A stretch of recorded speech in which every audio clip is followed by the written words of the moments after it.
lounging, son. Welcome back to the Comic Lounge. My name is Ryan, and back with me again is Daniel Moeller, who we did the written interview when I was doing the website.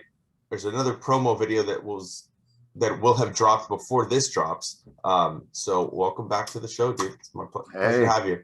Yeah, thank you. It's good to be here. Yeah, dude. So, I did this with Tony McMillan also, where we did a written interview, but this is the first video interview. And since we didn't really get to talk too much about use a cartoonist for the Weapon X promo video that we did, I was wondering if you could share with everybody listening, watching a little bit about yourself, how you got your start in comic books as a fan, and then in turn, what made you want to jump into doing your own comics? Yeah, sure. Well, as a fan, my God, I grew up with comics. They were my lifeblood as a child from the very beginning. I don't think I can even remember the first comic I ever picked up. So as a creator, things really started blossoming for me, especially in adolescence. I had a awesome group of friends that, that was right around the time when Image came out. So, every 13-year-old boy, it's like, I can start my own comic company. And so that's really when I started drawing. I'd always liked drawing as a kid, and I'd always been known as the artist in the family sort of thing. But that's when I really started applying myself and having, a goal to the work that I was creating. So I spent a good part of my high school career just basically making Image knockoffs, but just my own little comics that I'd staple together. I didn't really print them and make any copies. I never even thought about selling them. I just liked having my own stack of stuff, all of which, I must have created so many comics, all of which were lost in a major move that we had made as a family. To this day, just kills me. I have a few pages here and there left that I found in an old attic, but all gone. But yeah, I wanted to go right into comics from the very beginning. I wanted to go to the Joe Kubert School, and either that or other colleges that, had majors in sequential art or comic book art. But it didn't work out for me. I did go to college, but it was a local school. I'm in the Ozarks region, or I grew up in the Ozarks region. So it was a local school in Springfield, Missouri. I did major in art there, and then it just killed it for me. Going to art school and just a regular art school environment just killed any incentive I had to create. It wasn't necessarily the critiques. I think it wasn't a school geared towards illustration in any way, shape, or form. And all of my work was looked on as that's cute, but whatever. Yeah. So I eventually kind of just, cast that to the side, and I focused more on my writing and stuff, because it's one thing I remember reading this in a Wizard magazine interview. I can't even remember who it was, way back in the 90s, was if you want to be a comic creator and a good comic artist, you've got to know writing. You've got to, read other stuff other than comics, and you've got to know how to write stories. You got to know how to tell stories. So take writing classes. So I focused a lot of that creativity towards writing in college, and turns out I was actually pretty good. I was my creative writing teacher totally loved my work. So I started leaning into that and leaning less into drawing and illustration at that time. So before you know it, I had a kid, and then it's I had to find a real job, and all those prospects really left until just a few years ago. And just a few years ago, my wife was you've spent enough time sitting on your ass and not doing what you've always dreamed of doing. And she bought me for one Father's Day, she bought me the entire correspondence course set of the Joe Kubert School, all of those books that you get, the whole thing. And just set them down and was we have extra money, get yourself a drawing desk, get all your materials, just do it. So I just started doing it. And yeah, that was about 3 or 4 years ago, and I haven't really stopped. Every spare moment, that's all I'm doing now and working on. And as you've seen the result, I've put out 3 comics so far. Psychonaut Presents 1, 2, and 3, which are anthology based kind of sort of memoirs of different experiences that I've had through the years, through different type of like ritualistic psychedelic use of substances, and just like some of the weird psychonaut adventures that I've had over the years and whatnot. So that's kind of where I'm at now. I'm working on issue number 4 right now and having a great fucking time, loving it. Yeah, dude. I mean, I can't remember like how I didn't discover you through the group, like the Ringside Seats group on Facebook. I I feel like I could be wrong, but I feel like I saw you on the one of the mailbag episodes, like that you sent. Did you send?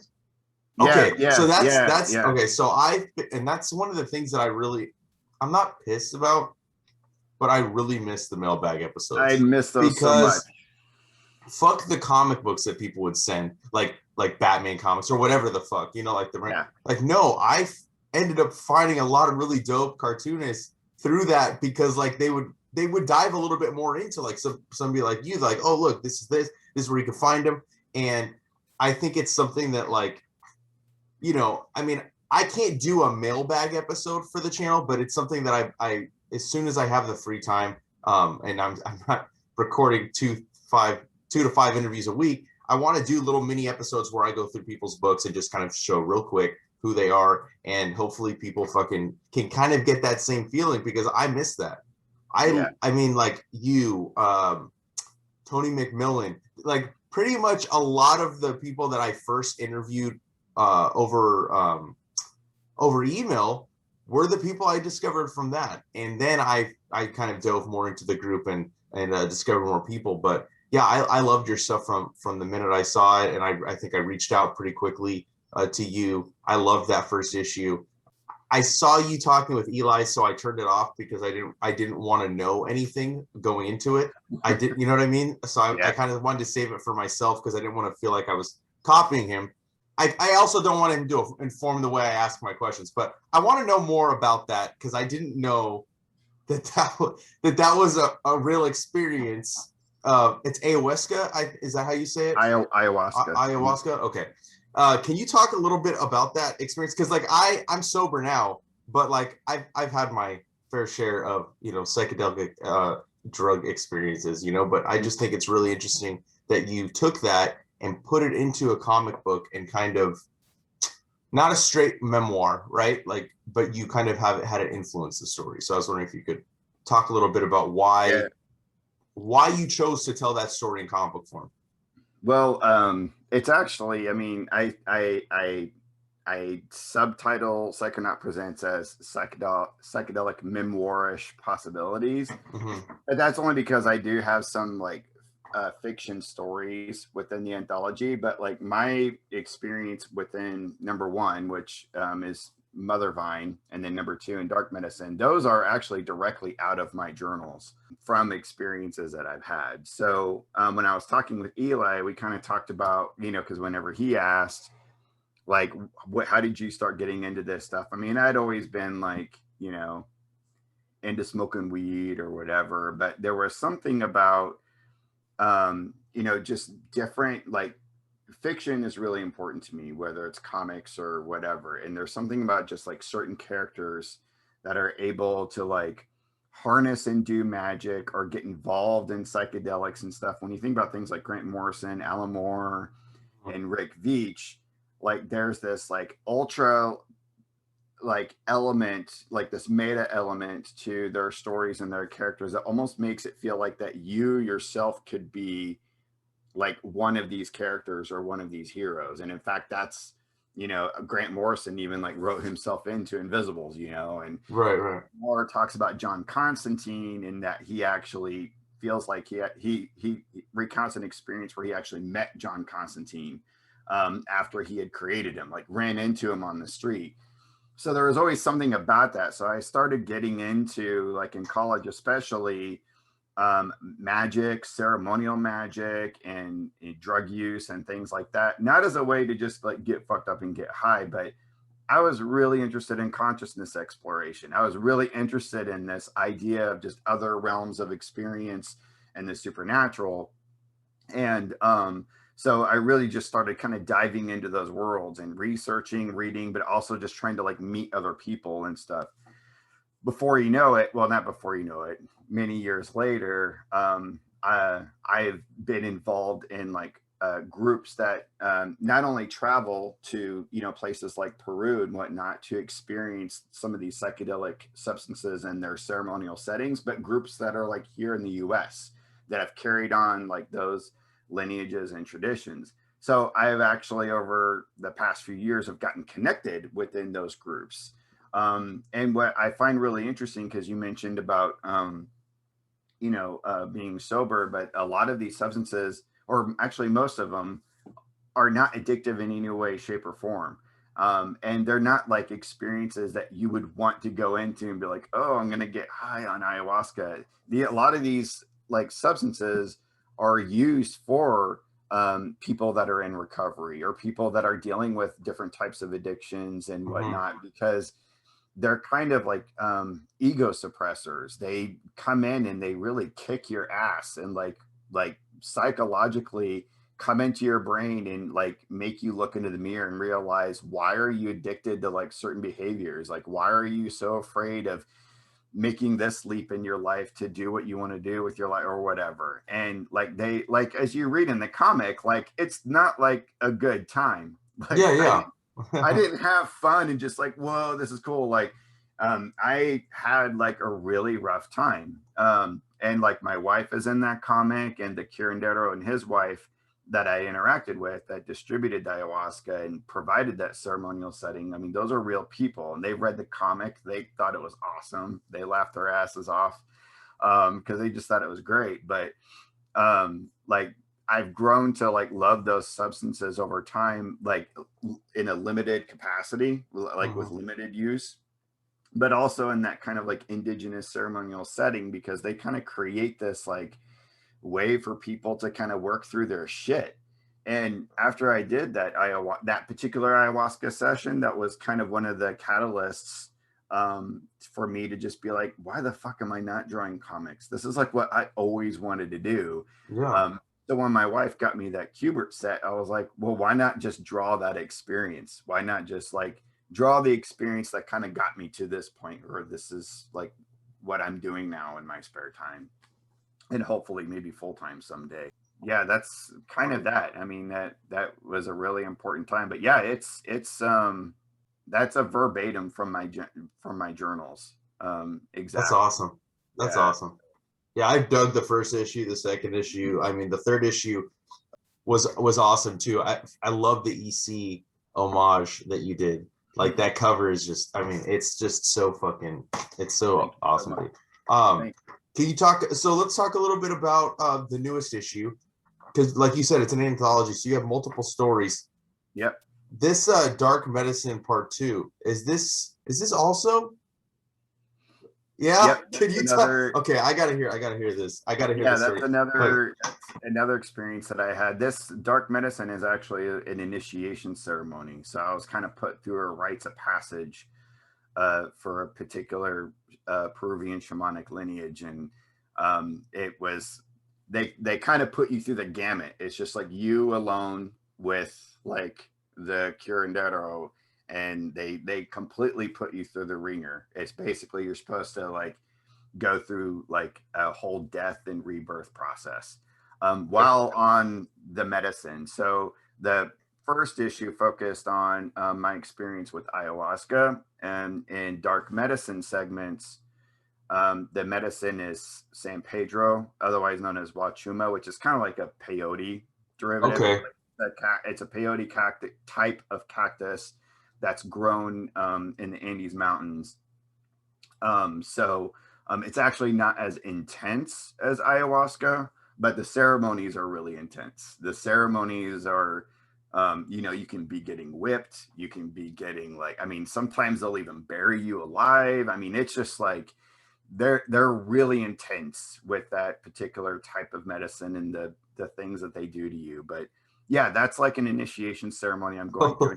I'm wrapping it up right now in issue 4. So yeah, a lot of fun. Okay. Yeah, dude. I mean, fuck, that's intense, dude. They can fucking whip you or bury you. Jesus Hey, Christ. Yeah, I mean, whatever. Yeah, whatever it takes. I mean, no, I'm like super interested in this kind of stuff because like I know you also write prose and you are, I would consider you're very like, you're not religious but you're spiritual, right? Like you're into that kind of I stuff. mean, I don't like the term, but yeah, I mean, I'm interested in anything mystical and magical. Okay, so not spiritual, but Yeah, but in I've written some prose, but I'm a writer for Llewellyn, which is like one of the larger metaphysical publishers. okay, I have a book out with them, and I have actually another book out I'm working on right now that I'm working on my second draft for. That'll okay, be coming out next year by them. So I'm definitely interested in this stuff. I like I said, it's like the whole, when you look at cool characters like John Constantine or Doctor Strange or whatever, it's like I want to do what they're doing. I want to be involved in like the crazy magical stuff and like reality bending things that they're involved in. Like I don't want to just read about it. I want to experience it. So that's yeah. been kind of like my drive and all these experiences I put myself through. Yeah, I mean, like Promethea comes to mind when you're talking Yes. about that. Like I just read that this past year, and I blew through the three hardcovers. Like that book was on a whole nother level. Like I don't know why more people don't talk about that book. It's Like one that of book my should. favorite books. Oh my God, it's phenomenal. It's Yeah. probably it's right up there next to Swamp Thing for my favorite Alan Moore stuff. Like I like Watchmen, but to me, like my favorite Alan Moore has always been Swamp Thing. That was always like Oh, the hell one yeah. that I gravitated towards. But now Promethea is like it's like battling Swamp Thing for my favorite because that shit's fucking out of control. If I Um, ever had to teach a course on, because I used to teach college, and if I ever had to teach a course on like magic or ceremonial magic, which would be a really cool thing to do, Promethea would be like the main text. Like that yeah, would be the textbook. Because he walks through all, I mean, it's not only just a cool, crazy story and the artwork is just fucking amazing, but mhm. it just he actually like teaches everything anybody needs to know about magical processes in that book. Just and he did it so wonderfully. He's a master. I know. Sometimes like I constantly like when I think about Alan Moore and I'm like, what we could have got from him if DC didn't fuck him over. Uh, it's just it pisses me off because like I've often said to people like I grew up a DC guy. For the most part. Like I liked Spider-Man and I liked some Marvel characters, but I overall like if you told me to pick it, I would like 9 times out of 10 I just automatically say DC. Now it's kind of more even as I got older and I started reading, some of the classics from Marvel, like Frank Miller and shit like that when I got into my teen years. But knowing that Alan Moore, like what he did with Supreme, and like he basically wrote a Superman story, and like we could have got something like that from him, or the Twilight of the Heroes that people like still pull from. I Yeah. mean, it's such a shame that money and greed kept Alan Moore from doing, and not on his part, on DC's part, kept like us from really getting to enjoy so much more comics from him, so Yeah. much more. And I But think that like final experience with Image, after the whole like 1963 thing and everything, that there was I don't know if there were, I can't remember, there was some sort of bad blood or something with Jim Lee, but that's when he just kind of was done. And I don't know if you follow Rick Veitch at all. I just did an interview with Rick Veitch that's going to be in the next Wizard, and it's like I don't know. it's I so know. it's so fucking good. Oh, you're editing it, aren't you? Aren't you editing that? I mean, if he asked me to help edit, I probably will. Yeah, Eli's like, dude, you have no idea how good this interview is. I'm like, he probably fucking did a better interview than I did, than I would have done. But I know you're a huge Rick Veitch fan, so for me, it's like I try to like. I don't know. Did you do it over the phone? No, it was like this, and See, it was oh, it you was did a video. yeah, we did a video. Okay, and then you Still have the transcribed it. video. I mean, I could publish it, I guess, someday. He doesn't care, but Yeah, I want the written interview to come out in Wizard first, at least. But right. it was more of just like we just had this like simpatico, like in terms of we were just talking about like dreams and consciousness and magic and like I mean, we just started going down that tear, and he's like really in. We're both like really into Carl Jung and alchemy and shit. Like it was just, it's so like we just had a great time. It was less about like his career and professional stuff, and we just talked about the weird, crazy shit that we both like. But if you follow Rick Veitch, back to what I was like trying to let you know about before on his Facebook page, he's been posting a lot of old like images that he and Alan Moore were setting up. Like after 1963, they were going to create this whole freaking superhero universe, and he's been posting character sketches from that universe for months now. I mean, he posts like maybe at least a couple a week. I mean, there's like hundreds of characters that they created that we'll never see again. We'll never see those comics made, and they're all amazing. They're all just so much fun. Yeah. And so yeah, I'm just like back to, it's, the industry, that's why I don't know if I could ever work for, a major comic company or big two and just not make my own stuff, because it's just the industry has so much work to do to like take care of its creators and to, maybe actually make them employees and give them health insurance. I don't know. The fact that we even need something like the Hero Initiative just like really troubles me. It's like we need. I mean, yeah, I agree. I mean, even a union or something. You know what I mean? You don't need to necessarily like maybe be employed by the companies. You know what I mean? Because like then you're kind of limiting yourself. Like what, you can only work for DC if you're a DC employee, right? But maybe a union is something that should be in place, because yeah, I mean, look at how many people were suffering, like financially, right, during the pandemic, and if they got sick, where's their health insurance? Making comics, like I don't make comics. I've talked to a lot of people that do, and nobody does this for money. Nobody's a millionaire from fucking comic books. No, I mean, it's rare to have a Todd McFarlane who fucking made millions off comics. It's rare to be Rob Liefeld who made millions off comics. Jim Lee, all the Image guys, like they were millionaires. I don't know how much money they have left now. I mean, I know like, Rob still gets his like residuals for the characters he created, but I know that now I don't think that those deals are in place. I don't think that James Tynion, with all these created characters he's created in Batman, he ain't making money off those characters.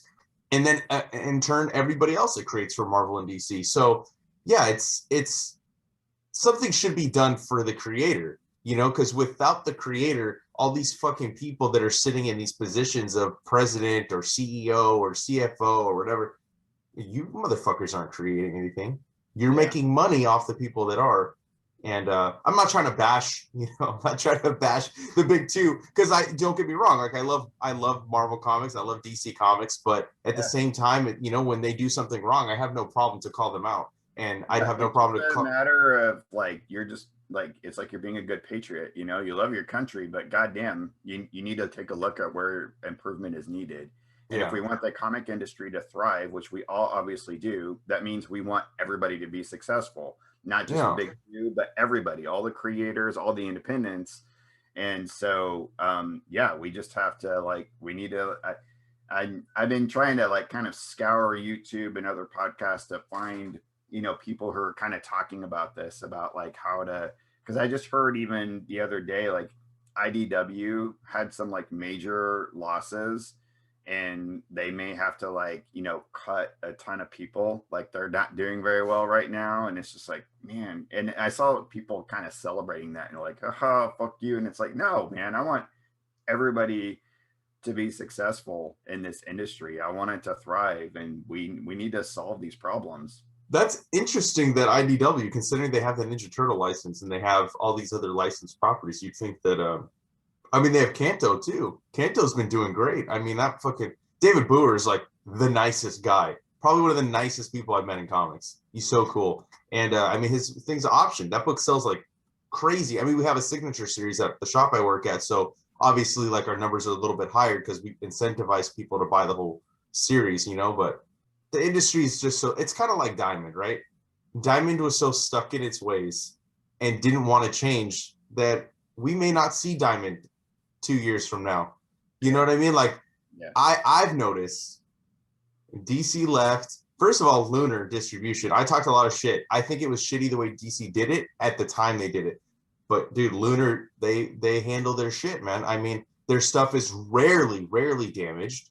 They always bag and board like the higher end variants, which, you know, like, which is important for stores, because stores like order fucking 200 copies to get that one copy sometimes, you know, Right.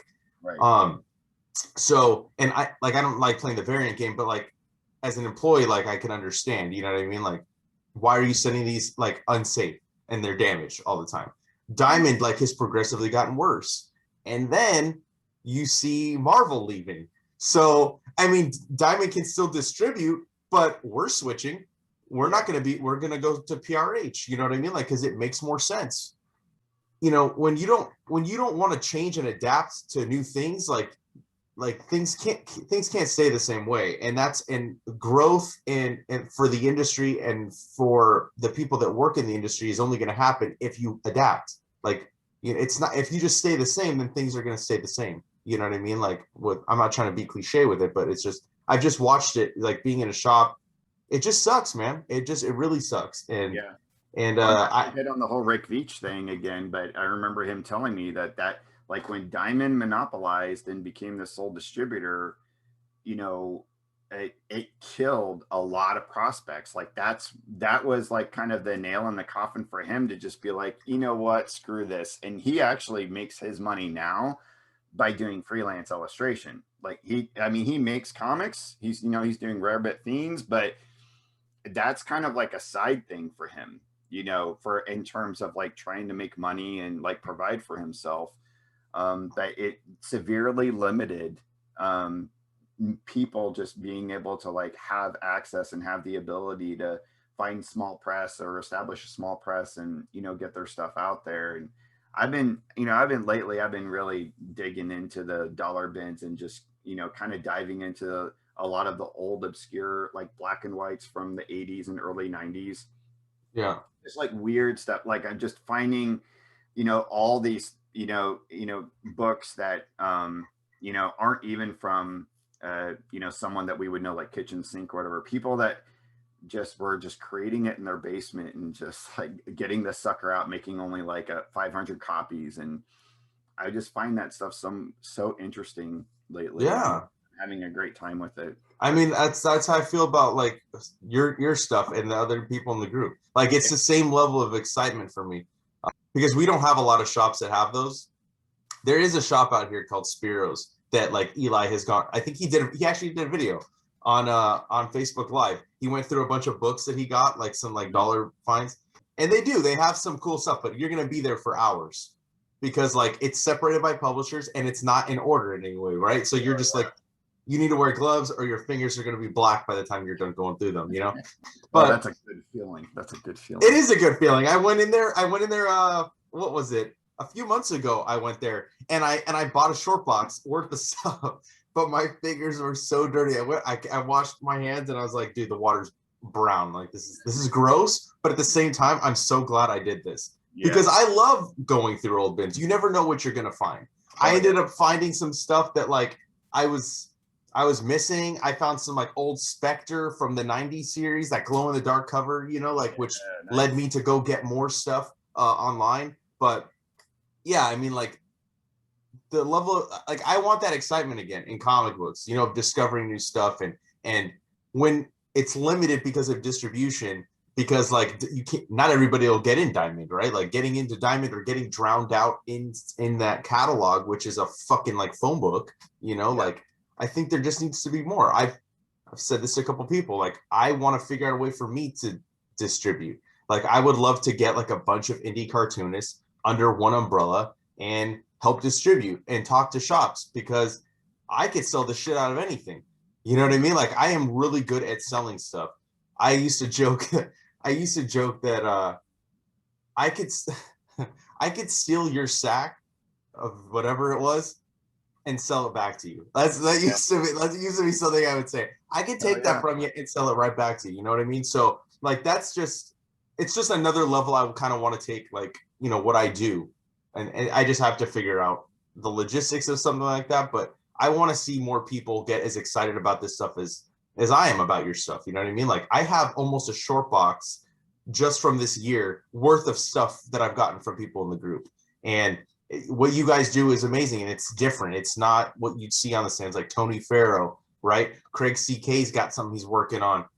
Eli, all his stuff, your stuff, Rick Lopez, fucking. Rick Lopez, I mean, yeah. dude. I mean, And that dude is like all these Granoff. It's just crazy the amount of talent. Like, I'm wearing the shirt of a book that had more talent than some of the stuff I see fucking being published on the stands. So why are more people not getting it?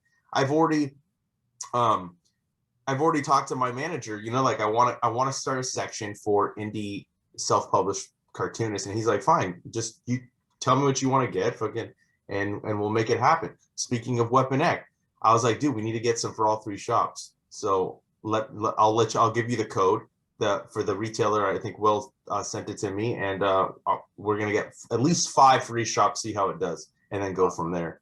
You know, so yeah, I think it's important to support not just Marvel and DC. They're doing fine. They don't need your fucking money. The people that need the money are the people that are creating their own stuff from their own heads, that are coming from their blood, sweat, and tears. And yeah, I want to see everybody, you know, all you guys that I'm following and friends with now. I want to see all of you be successful. You know what I mean? Like, I want to see more people talking about your stuff, because this stuff is fucking awesome. You know what I mean? Like, I enjoyed this more than probably like at least 50 to 60% of the shit that I'm reading from Marvel and DC that I'm just blindly buying, because like I'm like, I have to have this for my collection. Right. And then I'm like looking at it, I'm like, why am I buying this? Why? You know? So yeah, I understand. I think it's so serendipitous, man, whenever I decided to kind of step in, because that's when like the kayfabe community was like really starting to like, you know, blossom at that time. And yeah, it's just such a huge breath of fresh air, because also, I mean, and I'm not speaking for the cartoonist kayfabe guys themselves, like Ed and Jim, which their channel is great. But the group itself is, and I think you and I've talked about this before, is just nobody's tearing anybody down. Like everybody's just propping each other up. Like back when I was, you know, first interested in getting into the industry, making comics, I'd attend conventions and whatnot. And that's all I experienced, was everybody like talking each other down, punching down, critiquing, to the point where it's just like, why are you like trying to make somebody feel bad for the work they're creating? Just like, and because their work doesn't have to look like anybody else's either. I want to see different shit.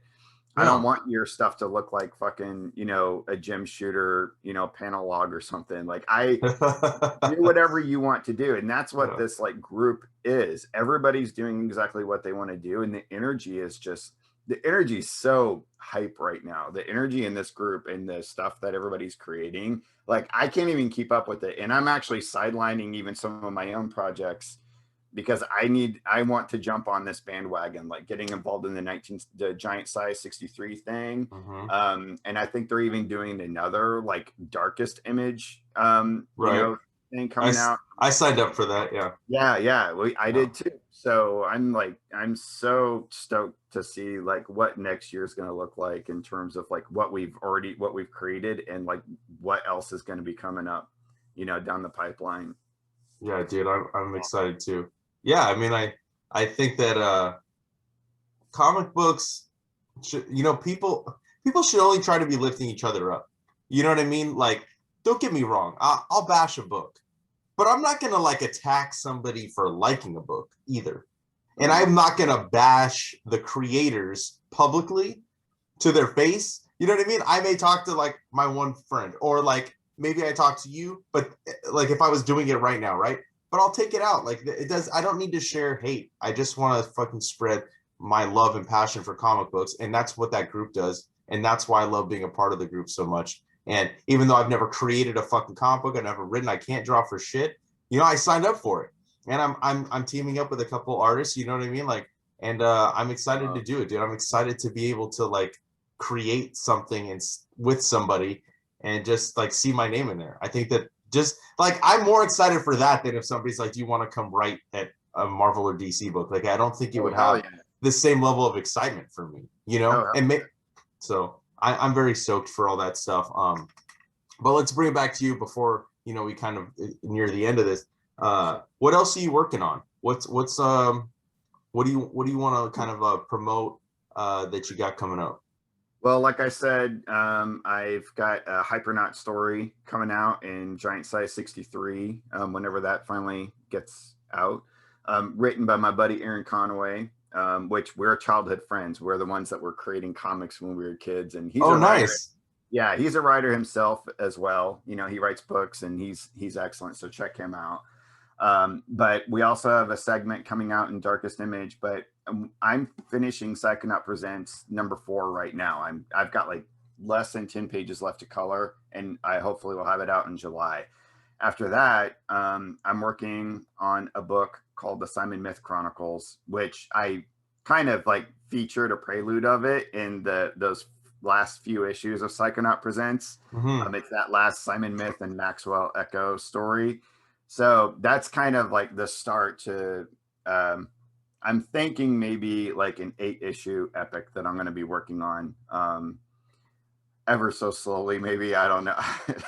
It's not coming along as fast as I wanted it to, but I'm also, I'm trying some different things with my art, and I'm trying to get a little bit more accomplished in some areas. Like Psychonaut Presents was kind of me just working some stuff out and me trying things and experimenting. And I'm really trying to create a cohesive fiction story with this, but having a lot of fun at the same time. So I'm hoping to have the first issue of that out maybe by the end of the year or the early part of next year, just depending on how my schedule goes. Because I'm also writing, like I said, I'm writing books for my publisher right now as well. So, and I'm a full-time dad and have a full-time job. So it's, I feel you, dude. That's why, like, I signed up and I saw it wrote a story. So I was like, I'm like, fuck, man, am I gonna be able to get this shit done? Like, it's already mid-June, it's due at the end of August. Well, like so we I were was talking about before, like 4 hours of sleep a night, right? That's all we need. Yeah, maybe I just don't sleep for like a week, and I'll be all right. You know, I don't know. That's the best time to write. Really, really, yeah, that's the best. So, yeah, I mean, I'm excited for all your stuff, dude. Like I said, huge fan. Ever since you sent me that first issue, I just love your stuff, man, and I wish you nothing but success. And I know that people dig your stuff all on the channel. The support that's what's cool too, is everybody supporting each other. You know what I mean? Like, and I discover stuff when I talk to you guys. Multiple people were like, you need to pick up Rick Lopez's book.